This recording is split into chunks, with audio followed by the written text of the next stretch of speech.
Hey guys, welcome back to our manga spotlight videos, and today we are looking at the Eisner Award nominated A Silent Voice.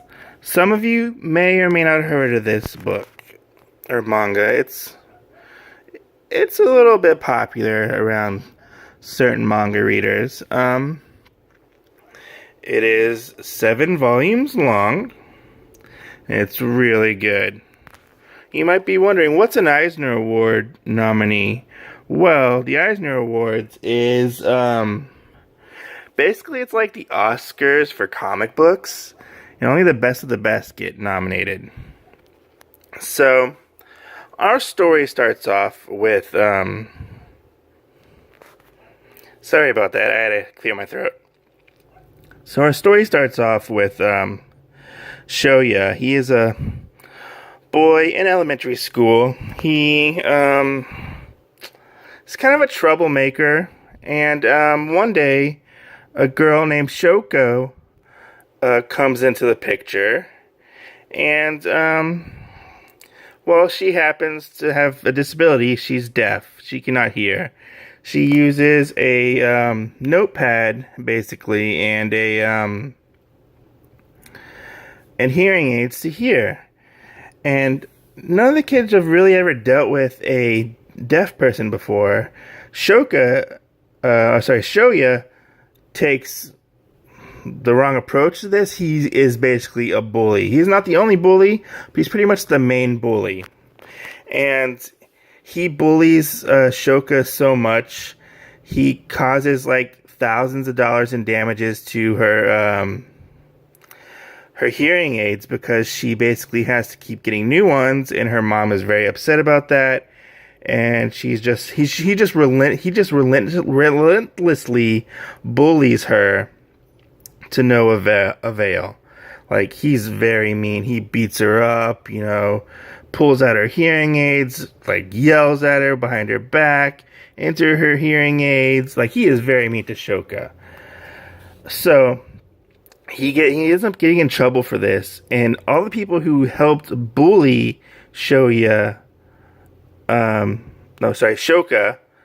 everybody who helped bullied Shoka, basically points the blame on Shoya, and he basically takes all the blame for it. He gets basically, I guess you could say, like,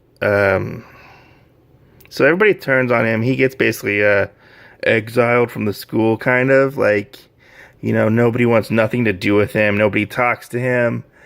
And about 7 to 8 years pass. He becomes very, very depressed. He sees people with X's over their face because he doesn't want to talk to them. Basically, thinks they're all basically, like, he views them as, like, basically, like, non-existing. And I think he's in high school at the time. I think they're in high school.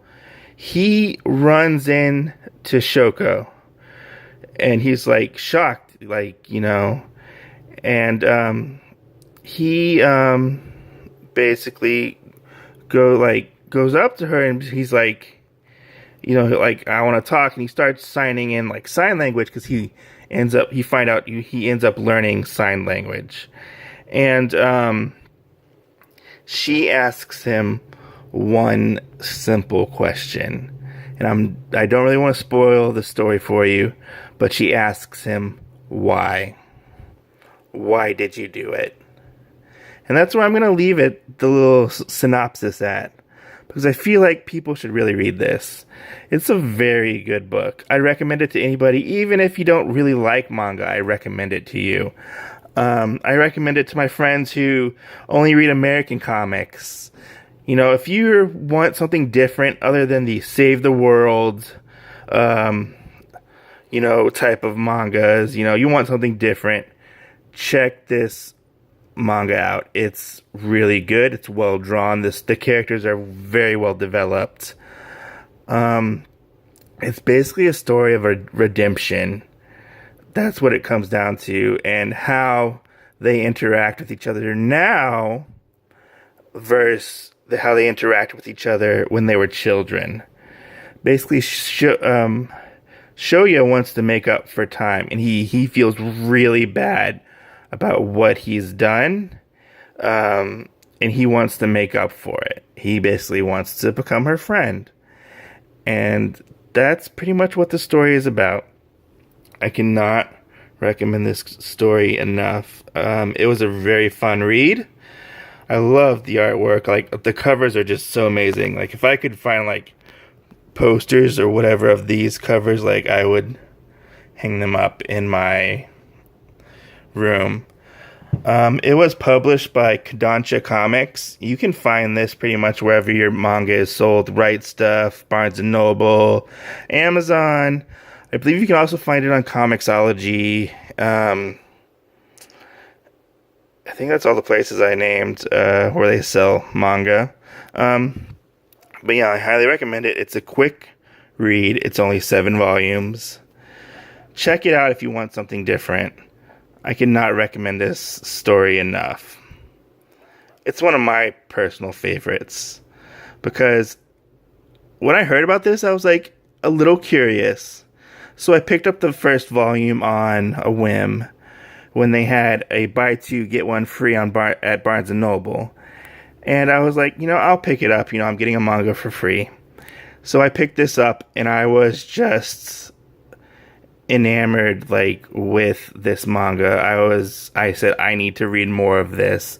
So I went the next day, and I bought the rest of it. That's how much of an impact this manga had on me. I went and bought the rest of it. I am not usually one for drama / romance / types that / slice of life mangas, but this one I made an exception for, and I might read more because the author has done other works. I can't remember what they are at this moment, but she has done other works. There is a movie adaptation of this. I have not seen it, but I really want to see it.